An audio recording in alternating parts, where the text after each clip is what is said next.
जहाँ बहुत सारे पक्षी रहते थे और उसी राज्य में एक राजा हुआ करता था।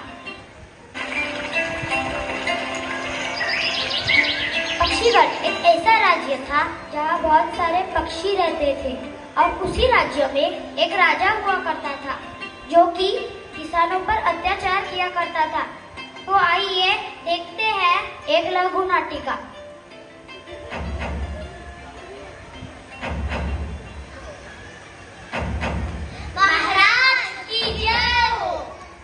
महाराज, ये हमारा लगान नहीं भरना चाहता, इसलिए हमने इसे पकड़ा है।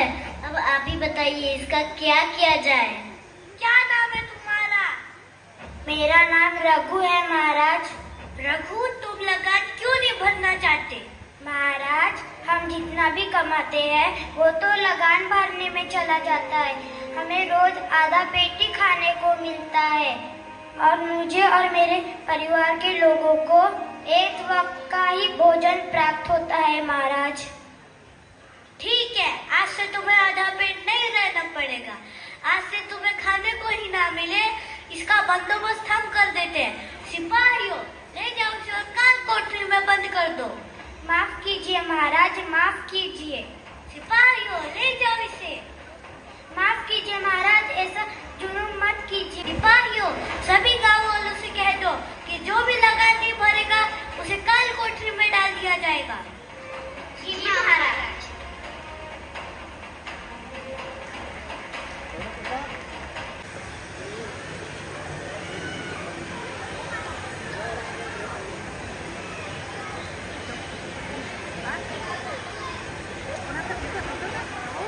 महाराज का फरमान लेकर सिपाही गांव वालों के पास जाते हैं।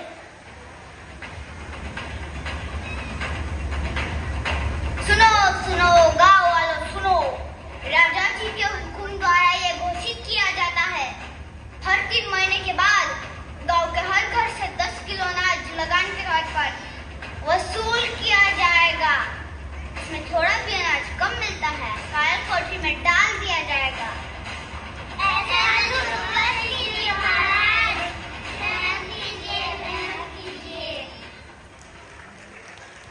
गांव के लगान चुकाने के लिए दिन रात मेहनत करते हैं।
हर किसान एक एक कर अपने अपने बोरे रखते हैं। सिपाही गिनता है और आश्चर्य में पड़ जाता है।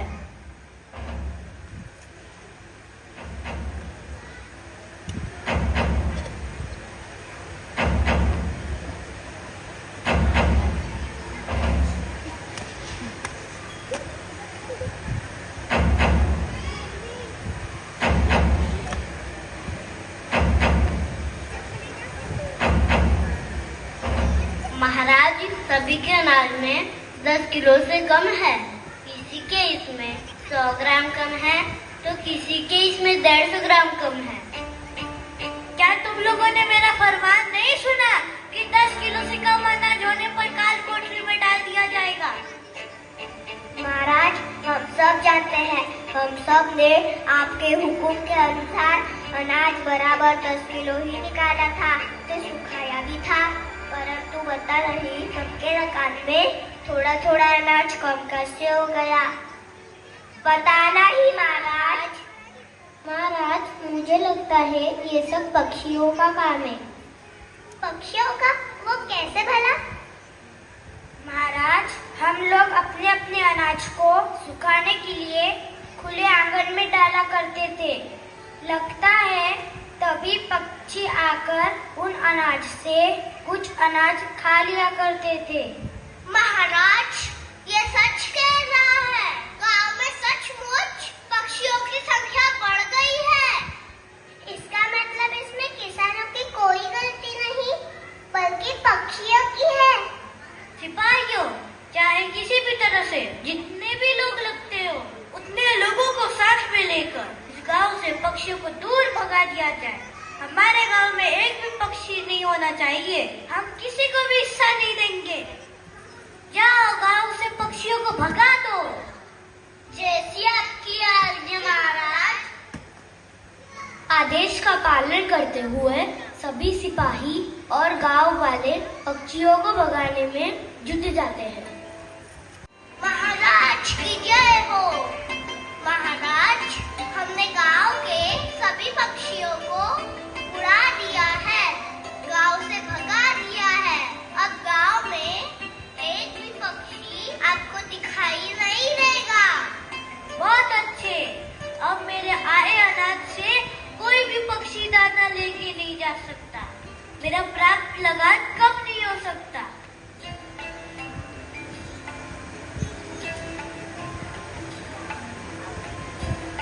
कुछ दिन बीतते हैं और पूरे राज्य में सभी खाने की चीजों में कीड़े बढ़ जाते हैं और धीरे धीरे अनाज खत्म होने लगता है। महाराज राज्य के पूरे अनाज में कीड़े पड़ गए हैं और पूरे अनाज को खत्म करते जा रहे हैं। राज्य के लोगों को खाने के लिए अनाज नहीं बचा। महाराज लोगों के लिए नहीं तो क्या हुआ, मेरे लिए तो है। जाओ मेरे लिए खाने को लाओ। महाराज आपके लिए अनाज तो नहीं है लेकिन आप फल जरूर खा सकते हो। तो जाओ ले आओ। जी महाराज।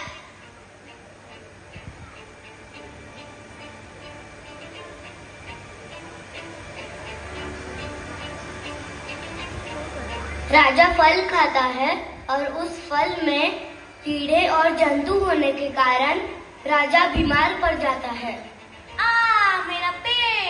मेरा पेट दुख रहा है, दर्द कर रहा है। अरे कोई तो बचाओ। महाराज क्या हुआ आपको? अचानक ये क्या हुआ आपको? सिपाहियों वैद्य जी को बुलाओ। वैद्य आते हैं, राजा का इलाज करते हैं, लेकिन राजा बीमार ही रहता है और राज्य के सभी लोग बीमार पड़ने लगते हैं। वैद्य सभी प्रकार से दवाइयाँ दे रहे हैं लेकिन यह बीमारी कम ही नहीं होती। वैद्य ये कैसी दवाई दे रहे हो? अभी इनकी तबीयत ठीक होनी चाहिए थी, ठीक क्यों नहीं हो रही? महारानी जी हमने तो पूरी तरह से कोशिश की लेकिन जब तक इस राज्य में अनाज में कीड़े रहेंगे तब तक क्या कोई ठीक नहीं हो सकता। यहाँ पर हर कोई बीमार ही पड़ेगा। तो क्या किया जाए वैद्य जी? महाराज आपने पक्षियों को इस राज्य से बाहर भगा दिया है तो कृपया कर उन्हें वापस लाइए। वही है जो आपकी समस्या को दूर कर सकते हैं। लेकिन वो पक्षियाँ तो अनाज खा लेते हैं। सही कहा आपने, लेकिन वही है जो आपके अनाज, फल आदि खाद्य पदार्थों से कीड़ों को भी खा लेते हैं। इसलिए एक वही है जो बीमारी से आपके पूरे राज्य को बचा सकते हैं। सिपाहियों कुछ भी करो लेकिन पक्षियों को वापस लाओ। मेरा पेट। जो आज्ञा महाराज।